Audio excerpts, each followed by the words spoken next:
What's up, everybody? We got a bunch of people logging in.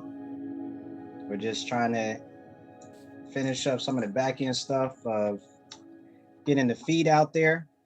So if you would do me a favor, if you are connected to social, just take a minute to like and share. You should be able to see the feed on my profile. And then we're working on tagging the event across the various pages and stuff like that.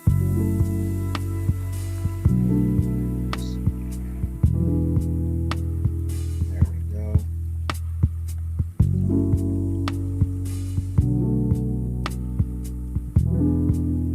All right, so Brant, welcome. Good to see you, brother.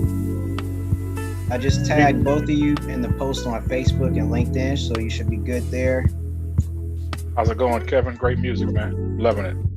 I appreciate it. This is one of my finds on YouTube. It's called Lo-Fi, L-O-F-I. They have a lot of different, actually royalty-free music that you can use across platforms, but it's really soothing and relaxing, easy to help you get focused and everything. All right, so we got a couple people. Hi, Morton, I see you. Hi, Patrice. Ryan, thanks for logging in. And let me finish one more thing and double check where we are now.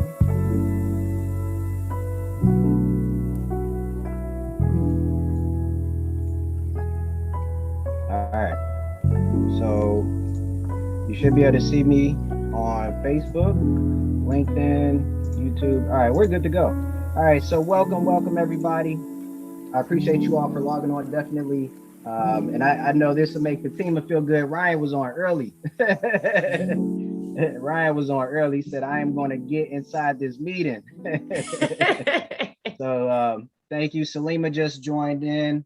Thanks, Salima, for joining in. I appreciate it. We had someone else log in. I think they dropped out. Hopefully they'll come back. But welcome to Commercial Real Estate Brokerage. This is basically just a live conversation between three commercial real estate brokers. And I want to thank you for showing up, everyone. I know definitely how valuable your time is. And if you know anything about commercial real estate and commercial real estate brokers, you know how much a broker's time is worth. So I don't know how much this meeting is costing me right now. I just want to thank the other two brokers for giving up their time. And actually, let me cut off the music. That was only our opening. We didn't need it for the whole show. So definitely thank you, Brant and Fatima, for giving us a little bit of your time. I know you could be out there looking for deals, pulling comps, putting together your call list for tomorrow. But we'll definitely talk about some of that stuff as we dig into commercial real estate. But my original goal with having this event was really to just shed more light on commercial real estate. Definitely, there are some opportunities and challenges facing the commercial real estate industry. And one of the challenges, and we'll touch on this briefly, but one of the challenges is the lack of diversity. And the lack of diversity, both from a demographic of ethnicity, as well as gender and age. The industry is facing those challenges from several different angles. So tonight we are able to, got one person hop in. So tonight we're able to come together and talk about some of those challenges, but also just shed light on commercial real estate as a whole. I remember when I first got into real estate, I started out in sales, residential sales, and I'll tell you a little bit about my background in a second. But when I first started in real estate, I didn't know a lot about brokerage. I didn't know a lot about residential brokerage, and I definitely didn't know a lot about commercial brokerage. And for most people, if you don't know someone in the field, then your introduction to commercial brokerage may be through most likely like a Marcus and Millichap. And not knowing a lot about sales and not knowing a lot about real estate, the idea of starting a profession where you have no pay, right? Marcus and Millichap will train you and all of that good stuff. But if you're coming out of college or you're trying to make a career transition, the idea of working without compensation can be challenging. So for me, I chose some other routes. Plus, the idea of commercial seemed very daunting at the time. And so I decided that, okay, I'm going to go residential. I'll learn about residential, and then eventually I'll get into commercial. I think there's some benefits and some drawbacks to that, but I also think you don't have to go through residential in order for you to make the jump into commercial. So that's basically it. That's my goal for today. And Brant and Fatima were Fatima, Brant, and myself, we're all a part of an elite coaching program. And I think that speaks to the testament of our commitment to not only the industry, but also our commitment to our own success within the industry. So they were very opening and excited to be here. So without further ado, I will read some brief bios, and then I'm going to ask Fatima and Brant to just tell us a little bit more about themselves. I really hate trying to corner people into just a bio, right? There's only so much you can say, and only so much that you might be comfortable writing. So I'm going to ask them to just tell us a little bit more about themselves, and then we'll jump in it. We'll jump into everything from there. And then if you have any questions and you're watching on Zoom, please just put the questions in the chat box, and we'll definitely, if there's time, we'll have a Q&A session. And then if you're watching on social media, go ahead and put the comments in the comments section, and I'll do my best to monitor everything. It looks like right now my restream is not doing what it's okay. There we go. All right. So if you have comments, just put them in the comment section on social media, and I should be able to see them. And then we'll circle back to them. So let's see, whose bio do I have first? All right. So Fatima McGarrell is a commercial sales associate with Tartan Properties. I hope I said that right. Tartan Properties. And her focus is representing small and mid-sized office tenants to lease and purchase commercial space throughout Northern Virginia. She is a passionate advocate for her clients and in helping them execute their real estate needs for their business. And prior to joining Tartan, she spent 2 years at Capital One in the enterprise data and machine learning division. Yes. As a financial analyst, and I think that might be code word for like AI, yeah. Like artificial intelligence. But her passion for real estate was ignited while she was working with the U.S. Marshal Service as an analyst in their real estate department. She also continued her career in asset management at JLL, one of the nation's largest commercial real estate services company. She is originally from Philadelphia, and she moved to Washington, D.C. to attend the George Washington University, where she earned a degree in political science. And she currently lives in Morningside with her husband, Ryan. Woo, Ryan, get a big ups for being on early. And they are currently renovating their first property. So welcome, Fatima. I'm going to ask you to take a second to tell us a little bit more about you, something we might not know or something that the bio didn't quite describe. Sure. The bio describes pretty much my background. I have been associated with real estate really since I graduated college in some form or fashion. I started out with asset management, but I've been with Tartan Properties for about 6 months. I specialize in office and medical office leasing. We work throughout all of Northern Virginia, and we are super dedicated to our clients. We like to call ourselves a small shop, but I think that adds to our personal touch. Something that wasn't in my bio, I got married last year. So I'm technically a newlywed. I don't know how long you can claim newlywed. but yeah, currently renovating our home in Maryland, and I'm about 6 months into commercials. So still learning the ropes, but as Kevin said, we're all a part of the Massimo team or Massimo class, and learning the ropes about commercial, learning how to navigate this crazy industry, and I'm excited to be here. Good. And as far as I'm concerned, you're still a newlywed. I just celebrated 5 years, so I'm still a newlywed, depending on who you ask. But congratulations on that. And of course, the next question is, when are you having a baby? Oh my God, you better not. That's how that goes. All right, beautiful. So Brand is logging on from, well, actually, I don't know where you are right now, brother. You're gonna have to tell us a little bit about your trip. Brand just got back from a trip overseas, but I'll ask him to talk about that in a little bit. But Brant is a commercial real estate advisor with Sperry Commercial Global Affiliates, Flint Brokers and Associates, with a focus on investment sales. And he has been brokering commercial real estate since he moved to the Space Coast in 2017.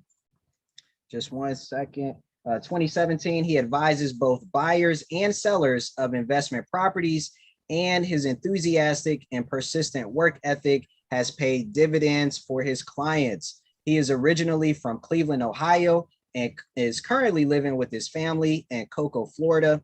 His background includes over 20 years in the hospitality industry, both as a service professional and a business owner.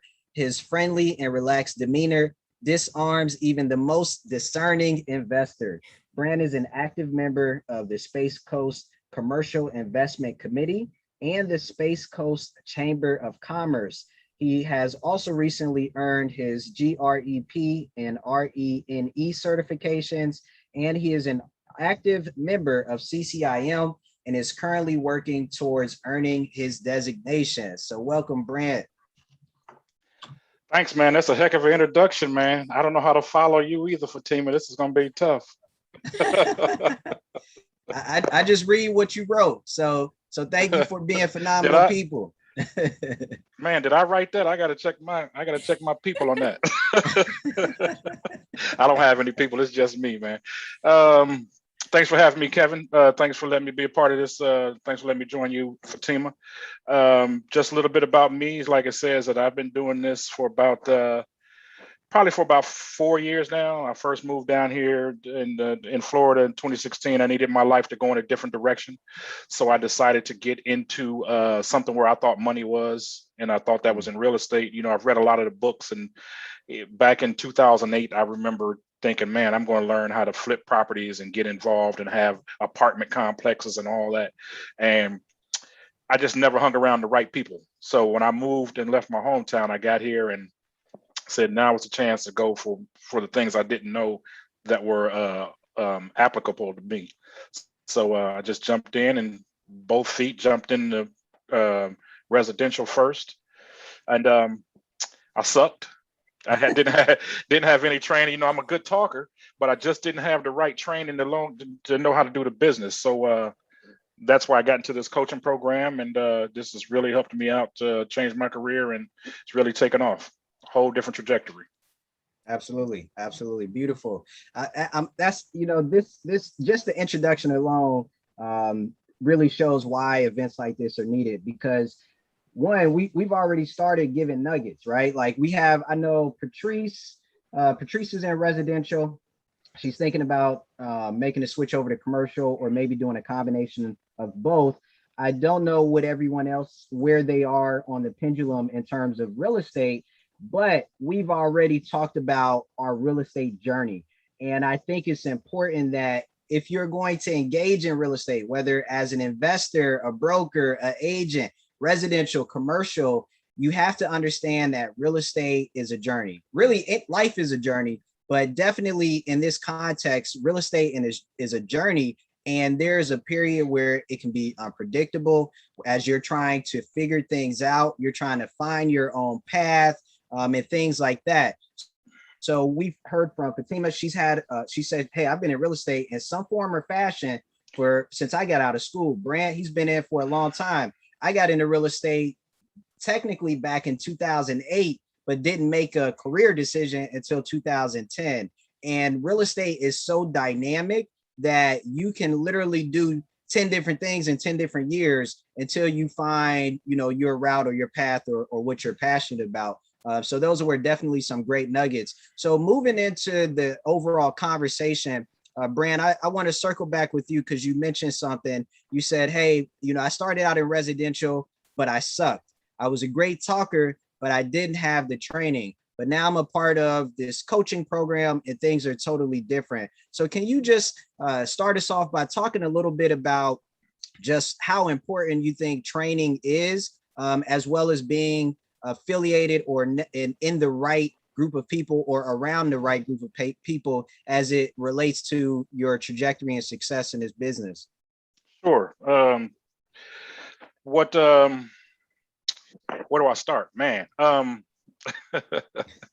I think it's just important to actually know, to get training, because even athletes at the elite level, professional athletes, still get trained every day. Every day they go through training. They don't do this stuff on their own. They don't wake up and be great.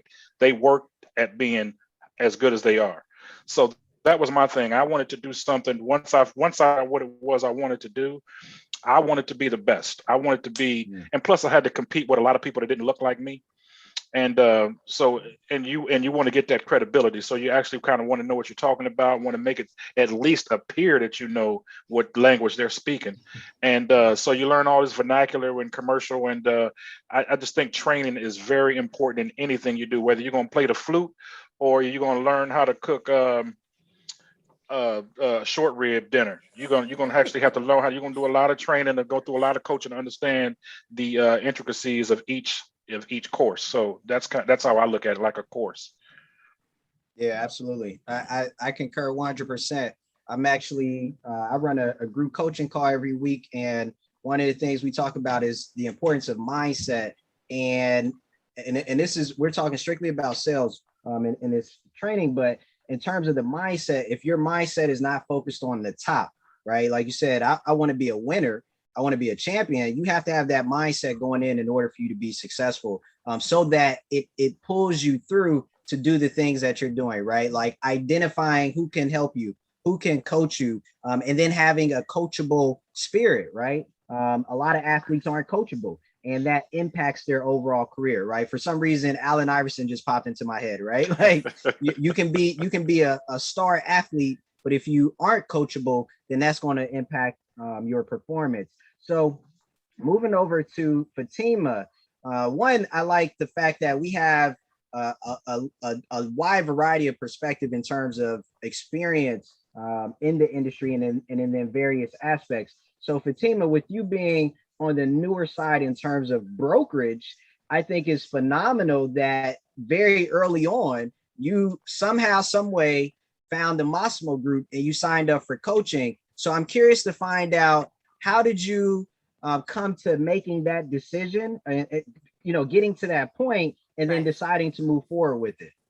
Sure. So much like everybody in quarantine, you're in the house, you don't have anything to do. And so you do a lot of reflecting. And so I was just thinking about, when the world opens back up, what I really wanted to do with my life, what I wanted my life to look like, what kind of people I wanted to work with.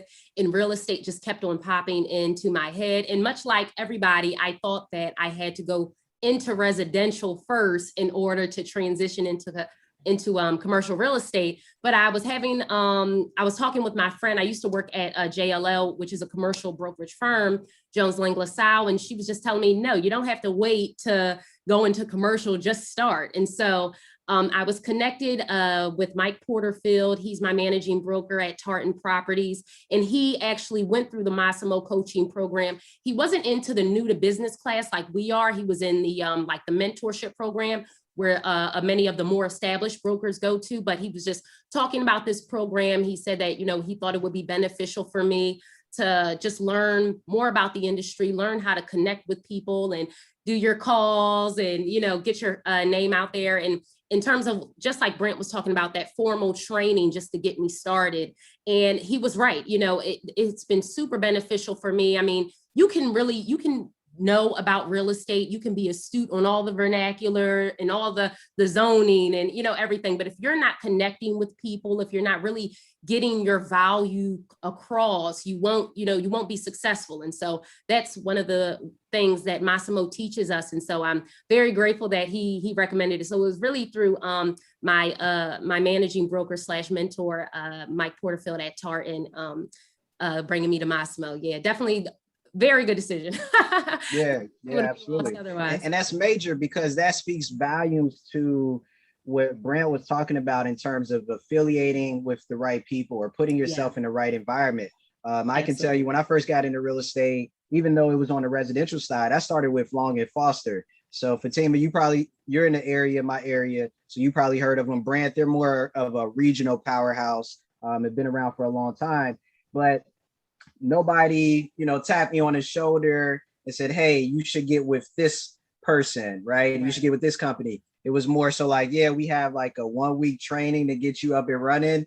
And then from there, you're basically on your own, right? And that's from a very large regional brokerage. Now when you're talking about smaller brokerages, you don't even get that much. And I've been with smaller brokerages, one smaller brokerage before I started my own, but what you get from broker to broker varies. And it's important that one, you go in asking the right questions, and then two, being able to choose the right broker, because that's going to have a major impact on the beginning trajectory of your career and what you are exposed to and what you aren't exposed to.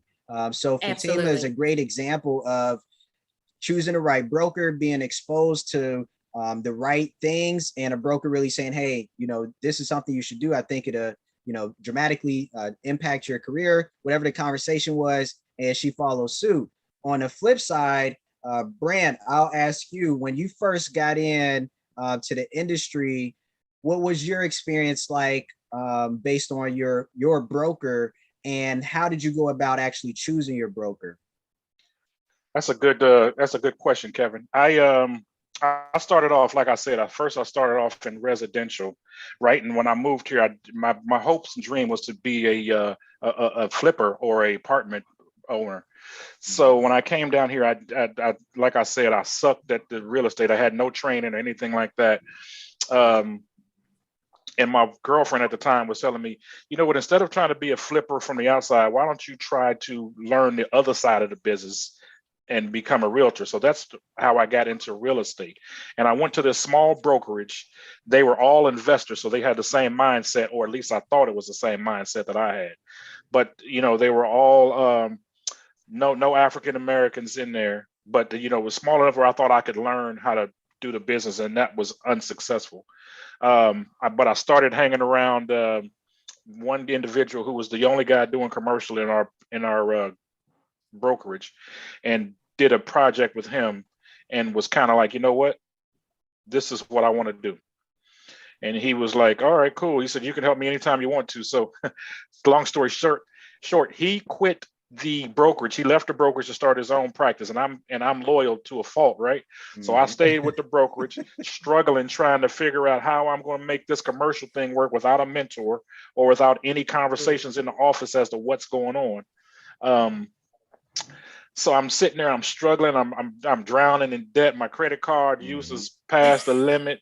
They calling me, asking me, all kind of crazy stuff. So I really had to put something together. And I was like, man, I really need to chase this guy down.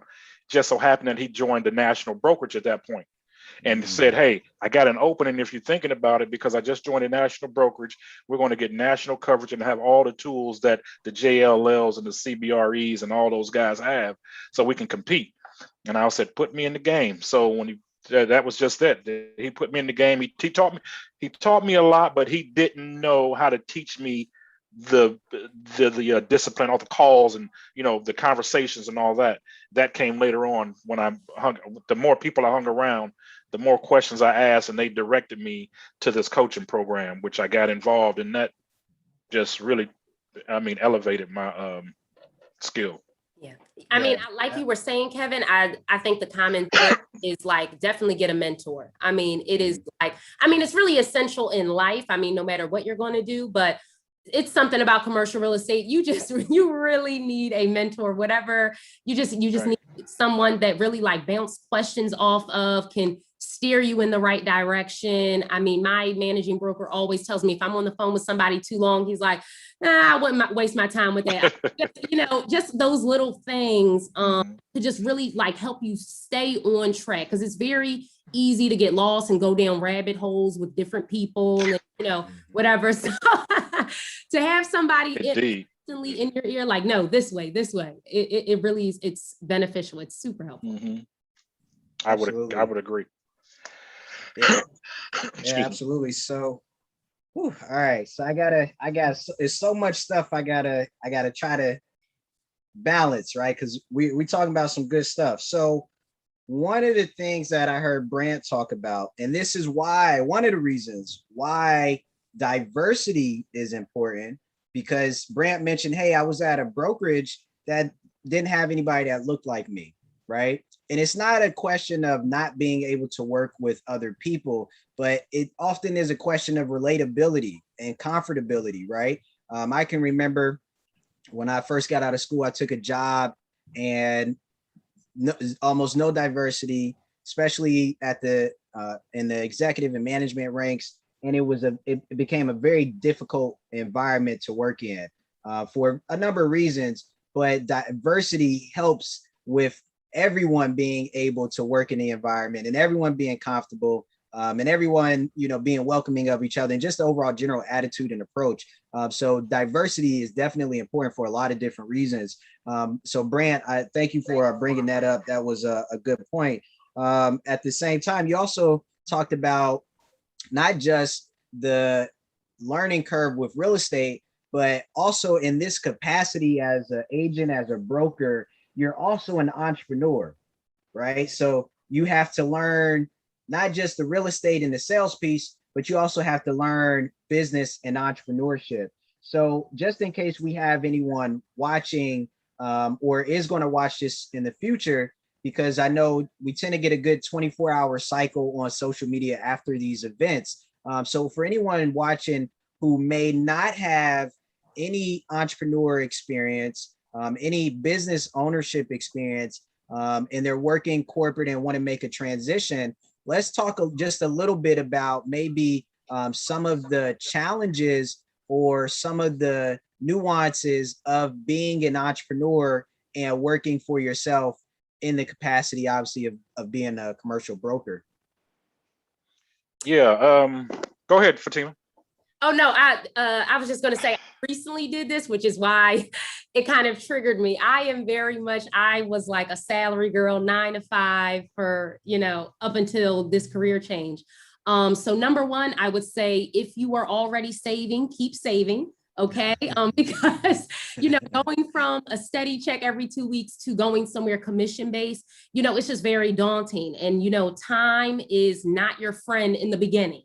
It's just, it really does take a level of patience when you are, even if you get a deal in your first day, it still will take months for it to get to the finish line. Brayton, that's what I'm talking about. So, it really is, saving is definitely your friend. But also, I think the thing you have to understand, what you put into it is what you'll get out of it. I mean, that's really, again, with any industry, but being your own boss, being an entrepreneur, whatever you want to call it, whatever you put in is what you will get out of it. If you run it like a business, it will benefit you and it will profit like a business as long as you're consistent with it. And I'm learning that now, just sticking with being consistent with that part. But yeah, I would say that would be, something that just is definitely at the top of my mind. Just whatever you put into it is what you'll get out of it. Definitely. If I could piggyback on that for a second, Kevin, I'm from totally opposite Fatima, right? So what happened was I was in the service industry trying to do my own thing. I was at this whole dream that I was going to be like, okay, I'm going to start working for myself in, I forget what year it was. I think I said 2010 or something like that. I'm going to be my own boss, tired of working for other people. So I had started a bartending, a mobile bartending service, started that. And it was like, man, money wasn't coming in fast enough. In 2008, I had began my journey by I taught myself how to trade foreign currencies. My mind has always been a different train of thought, unlike the rest of my friends and people I hung around. So I always had this entrepreneurial mindset. The money just not coming in fast enough from the bartending, and it wasn't coming in fast enough from the foreign exchange. So, like Fatima said, save, because I came in and totally thought, well, I'm going to jump down in here, go to Florida, and everything is going to be everything, and I'm going to be making millions in no time. Right. It doesn't work like that. You have got to be committed. You have got to be patient. You have got to put in the work. And just before this phone call. That's why I was getting on a little late. I was chasing some calls before I got off the phone, before I got on this call. So It's definitely that's a very important. marathon. It's a marathon, not a Your sprint. nights, yeah. If you got a family, you're gonna have to tell your wife, your husband, whoever it is, that hey, I'm gonna be a couple hours. You're gonna have to watch movies or eat dinner without me sometimes. I'll be in at a later point, but you definitely at the beginning, it's gonna be rough. And I think that's part of the entrepreneur's journey as well. Now, unfortunately, with social media and all these different types of businesses that are being marketed, you still have this idea of instant success. And that tends just not to be the reality. I mean, the learning curve of entrepreneurship, on top of what your, whatever your profession is significant. So, for example, for me, one thing that was enlightening and that was a challenge was even identifying as an entrepreneur. So I've, the classic guy who was, 10, 11, 12 years old, shoveling snow and, cutting grass and stuff like that. And then I did it a little bit in college. I had a party promotion company. So I had dashes of entrepreneurship, but even up until that point, even being college educated, I never identified as an entrepreneur because I was on, somebody said, hey, you should go to college. I was like, all right, so I'm gonna go to school. I picked a major and it was like, all right, you got to get this degree and then you got to get this job. So even as being an entrepreneur, I was still in a totally different mindset. So entrepreneurship requires you to be in a different frame of mind than what most people are typically operating in. And that's similar to what Brant had mentioned before. Like, hey, my mind is different and it operates different. And that tends to be the case with people who navigate or who are attracted to entrepreneurship. It's just a different way of thinking, and it allows you to tap in more into who you are as a person and your creativity and all of these different things. But same experience, right? Even on the real estate side, when I first got into real estate, I'm thinking the same thing. I got money saved up. I don't know anything about transactions. I'm like, all right, we're gonna get in here, we're gonna make some money. And literally within the first 6 months, I closed 2 transactions and they were rental transactions. So one check was like $600, the other check was like $450. I'm like, yo, it's been 7 months. 7 months. I can't. I've run through my little bit of savings. I got to get a job. And I remember this used to be a difficult story for me to tell because it was embarrassing. But I ended up getting a job at CVS as a shift supervisor, and I had to beg them for the hourly that they paid me. But that was what, part of the long journey. I got stories for days. But when you are an entrepreneur, one, having the mindset that things are going to take off instantly and that it's going to be, hey, I'm going 0 to $1 million tomorrow, that's probably not realistic. So you making the adjustments that you need to make in that process of you finding your formula for success, right? And I'll just repeat that one more time. You finding your formula for success, because even 2 or 3 people in the exact same profession are going to have different paths to success, right? Like we're going to use some of the same ingredients, but our path to success is going to be different. So I'm glad we touched on that. And Kevin, if I could, yeah, absolutely. add to that, also, I was just thinking about, me recently transitioning to real estate. I would also say if you're salaried or you're doing something else and you are looking to transition into real estate, what you could do while you're saving, what you could do to prepare, of course, learn your craft. I mean, read all of the articles, read about whatever industry, whatever market you're going into, whether that's DC or, whatever city you're in. Start learning about what's going on in that neighborhood. Start learning about what developments are coming. Start learning that vernacular that, that's a way to prepare you. So when you do fully transition, you're that much more prepared when you go full time. So I would just say, while you are working, learn the craft that you want to transition into, save, and find a mentor. Yeah. What would have helped me? What would have helped me also, Kevin and Fatima, is that if I had known, if I had a better understanding of what outlay of money would happen once I got my license. So once you pay to get your education in real estate, then you have to pay, the dues of all the associations you're in. So you have to pay all those dues and whatever. They don't really tell you all that because you're thinking that's coming further down the line. But that's the very next step are those dues. And they smacked me in the face quick. Yeah, they hit a little bit different. It's gonna take you a couple thousand. Yes, it is. So I think that would have been real helpful for me from the beginning. So not only saving, like Fatima said, but if you're saving, you can keep you can still learn about the industry, but just be prepared that you're going to have more outlay than just your license when you become licensed. Yep, and that's a great point. I like both points that you both of you you made, because that's kind of like doing the due diligence too.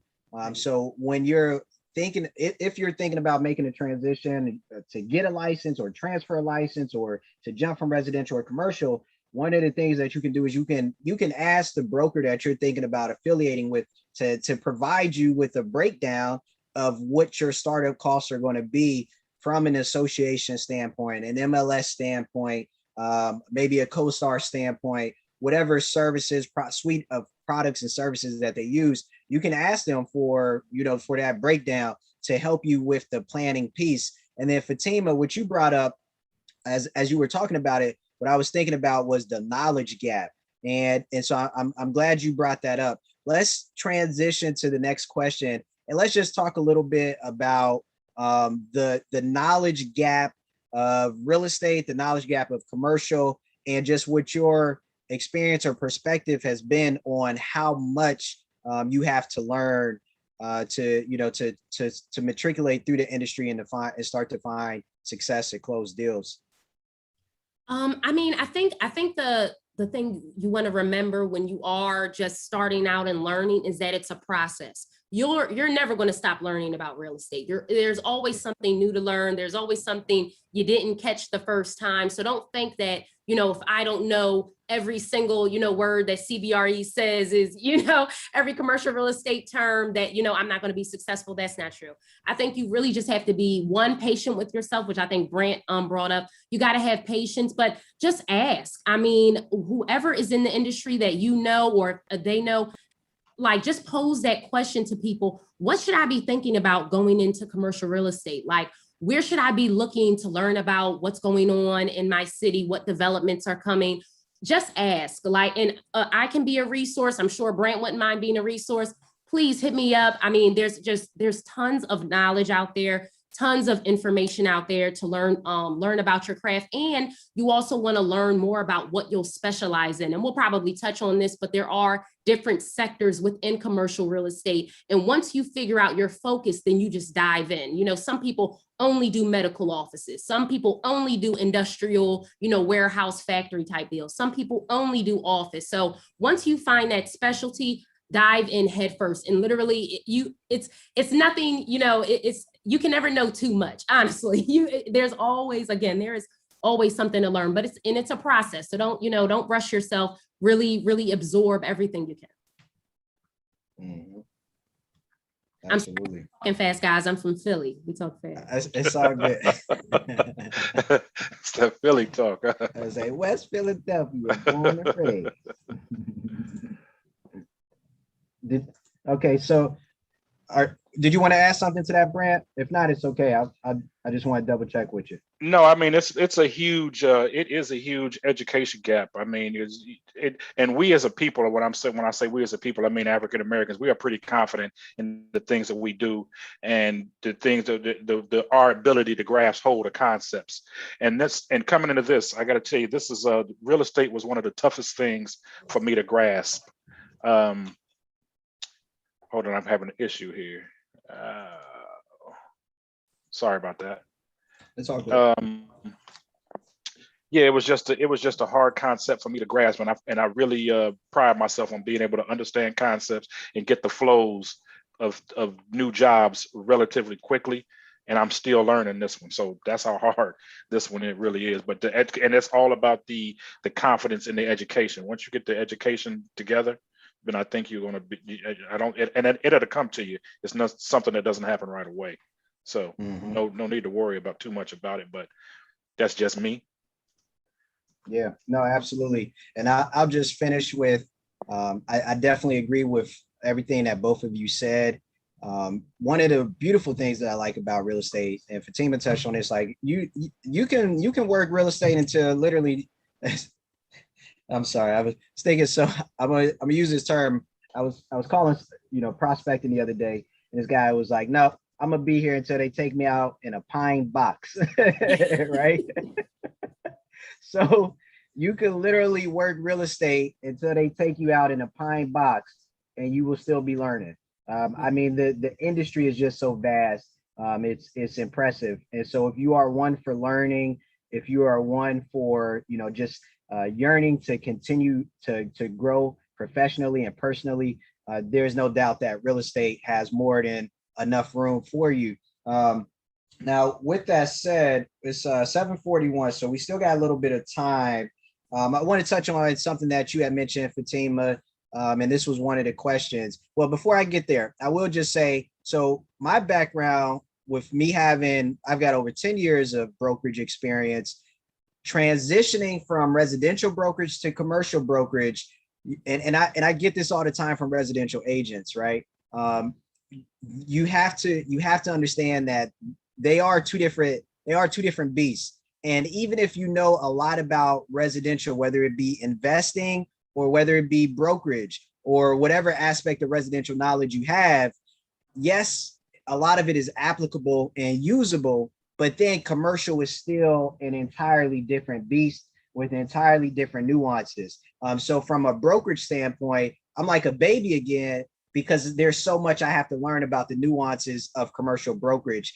So no matter how seasoned you are, no matter what your background experience is, there is still a transition and a knowledge gap. Now, with that said, Fatima, one of the things you had mentioned was specialization.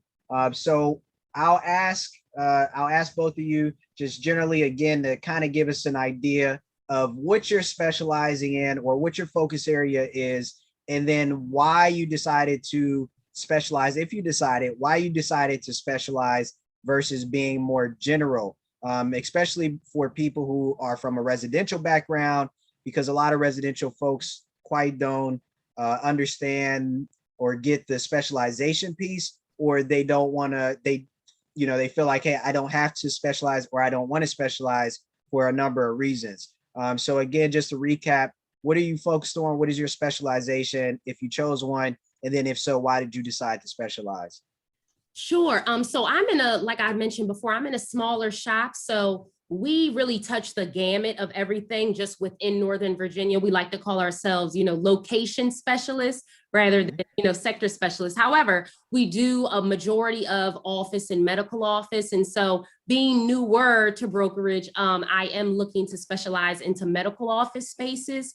So that's what I'm looking to focus in on. But I guess I first decided to specialize, one, because again, my managing broker, Mike, he just told me that was really important because, at the end of the day, especially in this profession, your primary resource, of course, is your value. The more value you add to someone's journey in terms of their real estate journey, the better. And so when you are an expert in medical office, or if you are an expert in industrial, you are that much more valuable to whoever you're working with. And so you might think, oh, well, I'm just going to know everything, or I'll just do a little bit of everything. Honestly, it'll slow you down. I mean, Brent could probably speak to a little bit more to it, but doing everything for everyone, it'll just slow you down. You know what I mean? That there's a reason why your dentist is not doing heart surgery. Why? Because he knows teeth. He's going to stick to teeth, and that's what he does, right? So Absolutely. Same thing for us. Don't try to do surgery when you are, a physical therapist. You got to do, and again, that's a part of the research, though. That's a part of the process. At first you will, you'll research everything, you'll read whatever you can get your hands on. But after a time, I mean, you'll get excited about certain aspects of real estate. You'll get to know different people in the industry, and you realize, honestly, I kind of like working with these, people who are doing this. And so you'll focus more and more and more. And I think it's more beneficial to your career holistically if you specialize sooner rather than later. And you can always change. I mean, nothing is stagnant, but don't try to do, everything all at once, because you'll slow yourself down getting to, that point wherever that is for you. Man, that's real talk. Yeah, so this is funny because I just wrote an article about this specialization. It should be getting published pretty soon. But my story is that I have to have a knee replacement, right? So I was going to go see this orthopedic surgeon. Everybody claimed he was the greatest around. So I go to see this guy, and so he's orthopedic, and he just works on knees. So he's already a specialist, right? So I get there, and my knee is beyond repair. It's totally shredded because I have a condition in my leg, and he had to refer me to a specialist who only just does knee replacements. He does about 3 knee replacements maybe a month. This guy does like 30 a year who referred me to. So not only I was at a specialist that referred me to a specialist. That's how important it is to specialize. So I specialize and focus on investment sales, especially, and my product is retail properties now. I was started off in multifamily, but you have to go what really excites you, what really gets your juices flowing, and wherever the biggest market share is, it has transactions flowing. Because you can live in an area that you may want to be a multifamily specialist like I was here, but there was not enough product for all the multifamily specialists going around. So it was kind of like the housing to residential agents, where there was something like 4 or 5 agents per house in my area. And I didn't want to compete like that. So I really laser focused and got me a product that had lots of velocity. So. Yep. Yes, that's your first commercial term, velocity. Right. That's exactly what I was going to say. Market so what velocity. he's talking about is that market velocity. Yep, absolutely. Right. Absolutely. So based on the questions, I think we covered that good, because when you're talking about specialization, there are a couple different layers that come as part of that decision factor. So it's location, how much product of that type is available, what the velocity on that product is, basically how frequently is it trading. So there are a lot of different factors on top of the factor of, what do I like? What do I want to do? And Fatima, you had touched on this earlier about when you were asking yourself questions of what do I want to do? What type of people do I want to work around? I did want to touch on that. So this is a good chance, but just when you're in real estate and you're in real estate sales, especially, and then in entrepreneurship, it's important that you ask yourself those introspective questions that about who you are as a person, what you like, what you don't like, what you see for yourself. And that helps you make decisions on where to take your life and where to take your career. And it's funny because I was listening to her, say that, and it brought me back to literally, I was having the exact same conversation with myself, right? That internal introspection.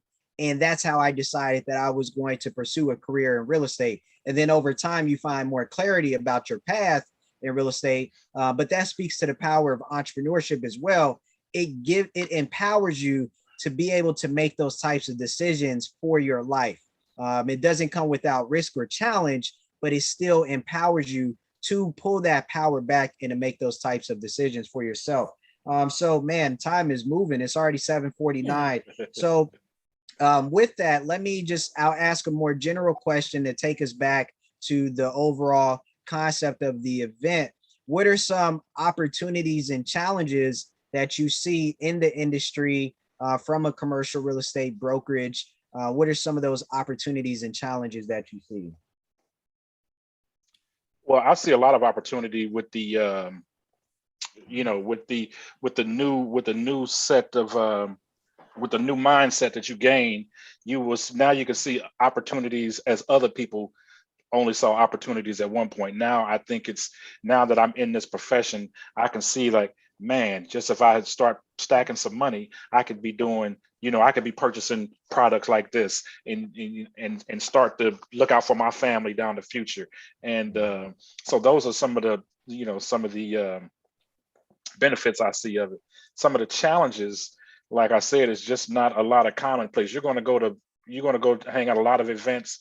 You're going to be the only person of color in many of them, and you have to be comfortable with that, and you have to learn how to still blend in with everybody else. And that's if you're not built like that, then it's going to be really tough for you in this profession. Like this profession also, I think it is also exposed lazy people a lot, because lazy people want to think, oh, I can do real estate. I can just sit back and wait for my phone to ring. Nope, you have to go out there. You have to make your phone ring. And the only way you can make your phone ring is by making everybody else's phone ring. Brent really took it away. I would echo that. Starting out, I think your biggest challenge, at least my biggest challenge, is that you are unknown. You are new to the industry, so nobody knows you, which means nobody trusts you, which means, they don't know what kind of, value that you're going to add to them. And so your biggest hurdle is really just getting your name out there. Go to the events, and I'm doing that now. Go to the events, do the virtual events, call people like Brent was just saying, pay on the phone, knock on doors. I don't know if you guys remember this. I think it was probably one of my first Massimo classes, and Rod, or one of the first Massimo videos I watched. And Rod said, when you are starting out in this industry, everyone should know that you work in commercial real estate. The milkman, the mailman, your nail lady, the girl, everybody should know that you work in commercial real estate. Start out with your small sphere of influence, whoever that may be, and just start connecting with people, start getting your name out there. That's probably one of your biggest challenges starting out. Really in any career, but especially in the real estate industry. And then one of the opportunities is just adding value. You are one of the things that keeps me, gets me excited, is that I work a lot with small businesses, and it's very rewarding when you find a space for them and that they're taking this and they're going to grow within this space, and you're helping them along their journey of growing their business, and they're employing people. So you're helping them grow their business. They're going to be employing people, and your impact to the community will be that much more positive. So the opportunity is really just helping people and helping our kind of people. You know what I mean? Frankly, African-American people, just, adding that value. I tell people all the time, commercial real estate it's more accessible than you think. It's not out of reach. It's not super confusing. It's not, it doesn't take, it takes money, but it doesn't take it doesn't take as much money as you think. It's really just getting your foot in the door and being humble enough to ask for help, and ask for help and reaching out to people and letting them know who you are. So, yeah. Hey, Kevin, I think that Fatima really knows what she's talking about. I think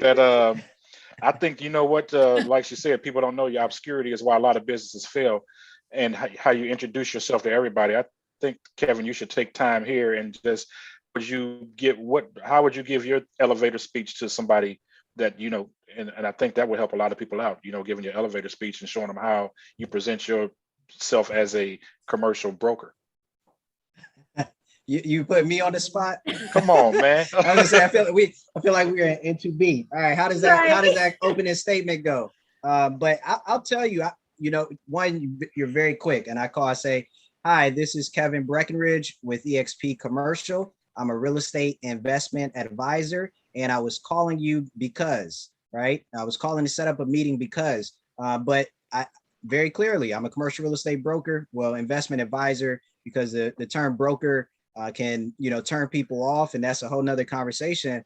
But one of the things, Brant, it's interesting you asked me that, because one of the things I was thinking, you had mentioned obscurity is the main reason why businesses fail. And that was a challenge for me on the residential side, because from a personality standpoint, I wasn't as naturally outgoing or as confident in selling and promoting myself to the level that was, that's required. And there's a significant amount of legwork and outbound outreach that you have to do, as Fatima said, on a consistent basis. But the amount of outreach, and where my mindset was, right, and this is why exposure is important, you may be thinking tens or hundreds. when your mindset is in the thousands or tens of thousands, right? Like your outreach has to be so much larger than what you naturally think it may be. So that's a good point. Some of the things you all talked about, Brand, I heard you talk about exposure, and that being an opportunity and a benefit of being in the business. You definitely get exposed to a lot of different opportunities, opportunities to learn, opportunities to see how people are making money on a larger scale, the opportunity to be a part of conversations. I mean, the deal sizes that are floating past your network or your group or your conversation. We're not just talking about $1 million here, $500,000 here. You're talking about conversations of 50 million, 25 million, 10 million. There, $100 million deal may come through your email that somebody is doing, or whatever the case may be. You're talking much larger numbers, which is one thing I didn't hear you all say. Brant, you kind of touched on it, but also it's important that people know what the financial opportunities are in commercial real estate. Now, yes, there are some challenges getting up and running, but the financial opportunities, and I'll say this because I've been paying attention to what the numbers conversations are, but individual producers with a small team at the top level, right, with the large firm, they're making I've heard through Rod, I don't know if you all have heard this, but there are people in the Massimo group doing 20 million a year, right? There are people in the Massimo group doing 5 million a year. Yeah. Okay. Like, not saying that everybody's doing that, but and just in our group, the average, I think, is almost $1 million, right? Like, and there are a lot of people in Massimo. But what I've seen in terms of financial opportunities is that if you can build your business, you're talking about major corporation CEO money. You're talking about professional athlete money, right? Like, I study money. I study who gets paid what, right? You're talking about a top athlete, number one, they're probably getting just from pay. They might be getting anywhere between 25 to 50 million a year, right? Like, it's hard to touch that, but that 5 to 20 million, it's a lot of CEOs not making that, right? It's a lot of people, period, not making that. So the opportunity is really limitless for you to build your business. So it's definitely important that people understand what the financial opportunities are. I'm not guaranteeing anything. I'm just telling you what's possible, right? And then it's up to you to definitely go out and get it. One of the things I want to touch on, I'm trying to finish up fast, so I'm sorry if I'm talking too fast, but one of the things that you all mentioned is the obscurity piece. And Fatima was saying, hey, people not knowing you and doing different things that you got to do for people to get to know you, and what the reaction is from the industry to you as a new person. Well, I can definitely speak from experience. One of the reasons why new people are kind of looked down at or are not really given a lot of attention is because people who in the industry know how difficult the industry is, and they don't know if you're going to be around. They don't know if you're going to be committed, right? They don't know if you're going to be able to persevere. So just as a little nugget, one thing that I did when I first got into real estate, I say, this is it. This is what I'm going to do for the rest of my life, right? Like, I may do other stuff, parlay, invest in other things like that. But in terms of my profession and my love for real estate, I'm here for the long haul. And that has definitely really been one of the number one keys that has helped me to persevere through my entrepreneur journey, through my sales journey, through my real estate journey. But people want to know that you're going to be around, especially in the commercial sector, because we're talking about a deeper level of relationships, and the type of relationship that you have, one that's going to take a while for you to build, and is going to be more valuable to you over the long term. So you definitely have to show and communicate that, hey, I am here for the long haul, even if I have to go through some peaks and some valleys to make sure that I'm still here. I would add, yeah. I mean, and again, this is just me from experience. A lot of people will try to give you advice as a new person in the industry. And like I say this all the time, you eat the fish and you spit out the bones. If it applies to you, then absorb it. But if it doesn't, spit it out. Don't take it to heart, because you're new. So these people don't know you. They don't know what you're capable of. They don't know what your work ethic is. They don't know what your consistency is. So, when they tell you, oh, this is a really hard industry, I'm sure it was for you. Oh, but Mhm. they don't know you. You know what I mean? So I say that, don't take it to heart, just be focused. And like Kevin was just saying, work hard, and what you put into it, you'll get out of it. So don't take it too much to heart. Like I said, ask for help, but if don't take the discouraging words, don't take those to heart. They're flat. Absolutely, absolutely. Now, thank you for that, Fatima. That's a perfect way, because I like to end by asking, any last second advice. So thank you for that. Brand, I want to ask you the same thing. I think I gave mine. Fatima, thank you for yours. So Brand, I'm just going to ask you any last second advice before we hop off. I don't know about last second advice, but what you guys said really resonated, and I hope it resonated with everybody else, because those are the facts. I mean, you just really have to go get it. You got to really chase what you want, and if you stop chasing, you'll never get it. Because once you got something in a chase, if you get tired, the thing that's being chased is going to keep going. Trust me. It's going to get it's going to get further out of your reach. Then, for you to start back up again all over, oh man, how much energy you got to put into that? So you just keep chasing. Absolutely. It's a fight for life. But that's great, man. So this turned out to be a great event. Again, Fatima, I want to thank you so much. Brand, I want to thank you so much. This was valuable for me. I hope it was valuable for everyone that was on. And for anybody watching this on replay, I hope it is valuable for them as well.